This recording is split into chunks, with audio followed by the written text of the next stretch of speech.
world as well. Thanks so much. Our next reader we'll hear from is Leanne Boschman. Thank you, Cynthia, for putting this panel together. And thanks to Word Vancouver and to the BC Federation of Writers. I'm going to read the poem that the title of the book, Here at the Crux, is taken from. And here we go. That night, I heard the wheeze of the dying season at the window pane of the small classroom.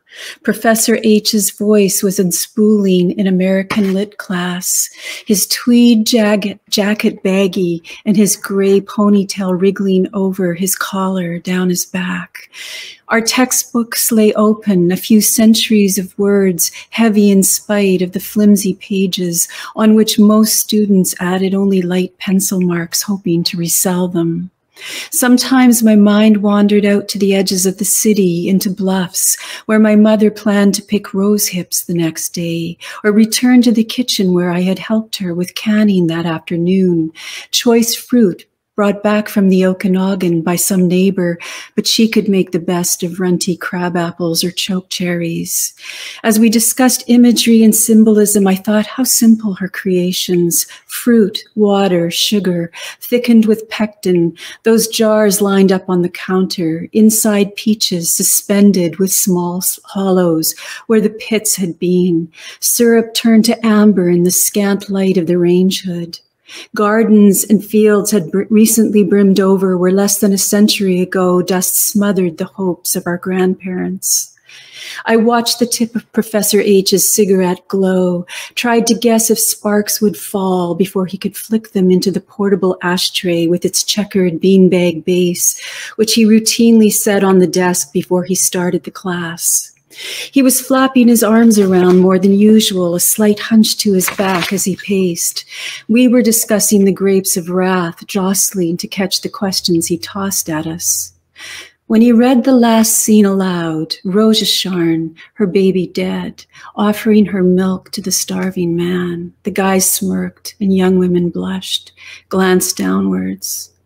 I wondered at the very idea of that emaciated man looking up at me like that.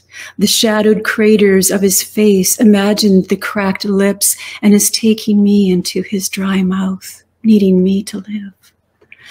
Silence after Professor H stopped reading, all hoping he wouldn't ask us to comment, but he stared down at the page, suddenly slumped and began to sob. Finally, he managed to say that mythology was powerful, but it wouldn't change anything if we couldn't grasp it. Shakily, he lit another cigarette, said his family was convinced he was having a midlife crisis.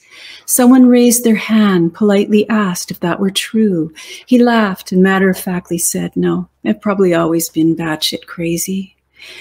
But when my students now sneak glances at their cell phones or drift into laptop screens, at times I too want to cry.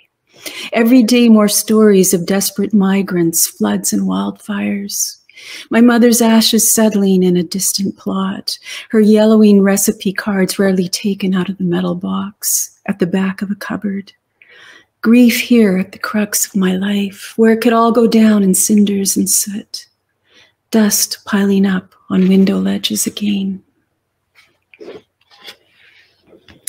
This next poem that I'd like to read is called Springtime Diary 2022, and it was written at the beginning of the war in Ukraine, thinking about different connections, but definitely from an environmental perspective, just the ravages on the environment and the kind of green recovery that's going to be needed, but also opportunities, I think, in our awareness of energy use and connections as well. So in late February, buds are still brown nodes on tree branches. A few weeks later, witnessed the opening of these solar collectors, vital oxygen factories. They are small green flags unfurled, their only anthem, breathe, breathe. Breath is sacred. Recall homely flower bulbs planted in fall, their peeling brown papery tunics. Marvel that they hold within them the parrot and rainbow tulips. Now in March, they are variegated clusters commingling. In springtime, sift the soil, witness Earth's ceaseless diurnal cycle, the web of fungi, protozoa, and microanthropoids. Find evidence of earthworm labor, burrowing, composting. See the bent necks of germinating seeds, how they invoke a benediction of sunlight and rain. And just when all this growth seems unstoppable, a storm unleashes sleet, shivers crocuses with snow. Like the ravages of war, tyrant winds threaten to blight our leafy hopes. Even while many of us are ready to restore this earth, pocked and poisoned by battles, wielding only plowshares and pruning hooks, we long to make scorched ground flourish. And for a last part of my reading, I'm going to just read the last two sections of Morning Fog, the last poem of the collection. These mornings, I wonder what I am inside this fog. What part of me is fog? Part of me is fog, call it breath, patience, threshold. Fog whispers, here's your answer. Hear how particles of prayers hover. What I am making of my soul, a first shearing, lamb's wool winding, a skein, knowing all you've gathered will be unraveled. Tiny glass seed beads of light on the lake, each sequin gesture towards love, pure shearling, sacred, undyed, yearning to be tinged by prismatic devotion. Troubles of this world pass, the rowers soon out of sight.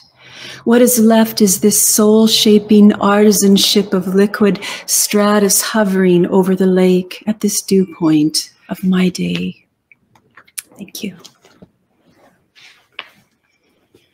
Thank you so much, Leanne. There's an innate sense of peace that permeates even your toughest imagery, even here at the Crux. What does being at the Crux mean to you? It's a strong word for me, and it has a few meanings that really resonate.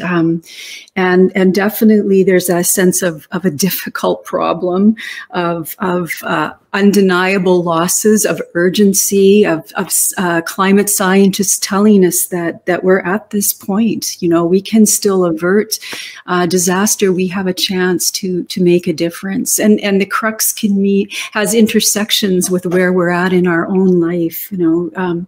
And the line for me was grief here at the crux of my life, but just a sense of not being paralyzed by that, but taking time to examine it and to move forward. So where do you find hope in these transitions? Where do you find your sense of hope to go forward? Hope. Well, definitely I find hope in gardening and just witnessing regeneration. I'm doing more of it because it gives me hope. It brings me in closer connection with the cycles of nature and earth. Definitely all those miracles, living in such a beautiful region here on the unceded traditional territories of the Cowichan tribes and Malahat Nation, and hope in reconciliation, in that I think we're starting to, you know, learn more and respect the traditional knowledge of Indigenous peoples, and hope in what I see in younger generations, in my own children and grandchildren, that they're making significant shifts in their lives, and that even very young children, preschool children, can be aware of you know, making changes without being anxious, but puzzling, inventing, creating. You know, in their play, they are aware of the imperatives, and yeah, so I'm marvel at their knowledge and the actions that they're taking. Thank you so much. Your beautiful words, your beautiful message, and the sense of peace you bring to everything that you do.